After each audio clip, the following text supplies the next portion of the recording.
હવે આમાં કુળદેવી ચામુંડા એટલે ઊંચો હાથ કરો ફરી વાર, ઓલું તો મારે ઉપર થઈ ગયું પણ અને બે હાથ ઊંચા કરો. મા કુળદેવી ચામુંડાને રાજી કરવા માટે દેવનું ડમરું વાગે છે. પ્રોગ્રામ બાપનો છે એટલે ભાગવત કથા કૃષ્ણ, ભગવાન કૃષ્ણએ એવું કીધું છે કે જેની કથા સાંભળે આ ભાઈ વગાડો કરી ગયો.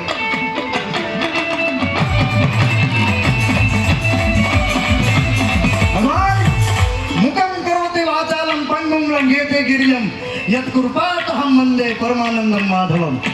એ ભગવાન કૃષ્ણ જેની કથા સાંભળવાથી મોક્ષ મળી જાય. પણ શ્રીમદ દેવ ભાગવત પુરાણમાં એવું લખ્યું છે કે ગીતા ગાય જ્ઞાન જેને દીધું કૃષ્ણએ કેવી કરી, એ શામળિયાનું શરીર અને મહાણે જોયું ન કરણ. ઈશ્વર પણ જેને આધીન છે એવી 18 ભુજાળી ચામુંડા આવ્યા છે ત્યારે એક વાર ઊંચા થઈ જાય બધાના ભાઈ. જેના કુળદેવી મા ચામુંડા હોય એના બા ઊંચા થઈ જાય. અને ડાક નાતાલે 1 મિનિટ દેવનું ડમર વાગે છે. અને નેપાધાર ગૌશાળામાં, હનુમાન ગૌશાળામાં મળ્યા છે. 1 મિનિટ ડાક નાતાલે તાળીનો દાદ આપજો બાપ.